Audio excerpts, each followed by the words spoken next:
quite imperfect. It is filled with war, pain, loss, and conflict. When people are asked what they would rid society of, they list up problems such as death, hurt, fighting, crime. But if you look closer to these problems that are wished to be solved, one can see that the ultimate cause of them is done by the human hand. Not fate or natural disaster, but by men and women hurting one another instead of helping. Today's society has evolved into a more egoistic community, but if the people of our time ventured into the act of selflessness, the impact of this difference would be astounding, for it is possible to make a change in our world that can give the people peace, comfort, and understanding. If only we, the people, chose to put others first instead of ourselves, the world would be lessened in the evil that is unbearable selfishness. An example of this would be Peter J. Gansey. That is the name of a true hero, one who made a difference beyond compare, affecting hundreds of families and giving a new respect to fire departments in America. On September 11, 2001, Peter stormed into a tower being attacked by extreme terrorists. He led his men into the crumbling structure in pursuit of saving the lives inside. Being the chief, he could have stayed behind in a safe communication tent. Yet instead, he put his life on the line to make sure that the job of evacuating everyone from the building was completed.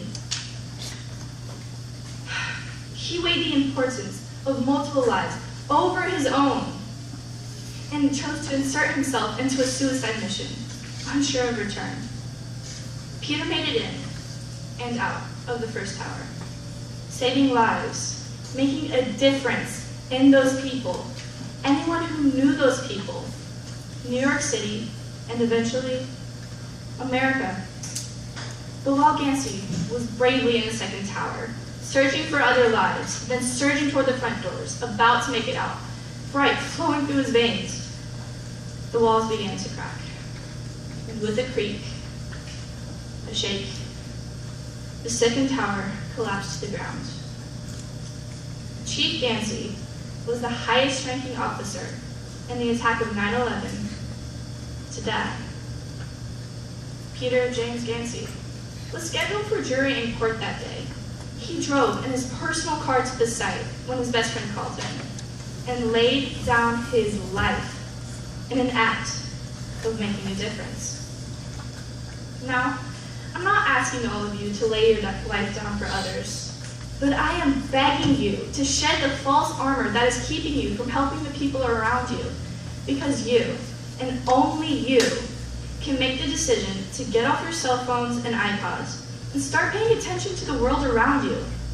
The world is calling and we need to answer it.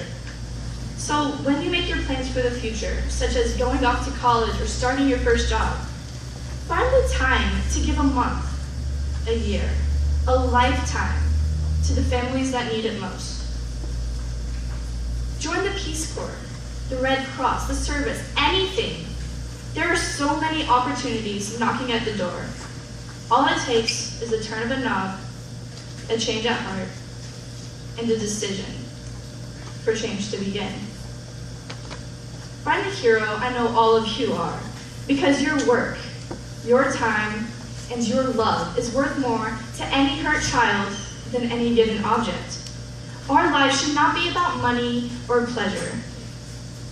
They should be about purpose. For Peter Gansey did not die in vain. He made a sacrifice because he felt it was more important to save others than himself. Let's prove to everyone else out there that Peter was right. Because every day that passes that we do not do anything, that's another day gone by that we let a child or any person stay hurt or hungry. Every day that passes by, that's a passing chance to help someone wasted. So start from opening the door for the lady behind you, or giving back to the community, to feeding the hungry, or saving multiple innocent lives. All of it. Every single act. makes a difference, and all of it matters. Thank you.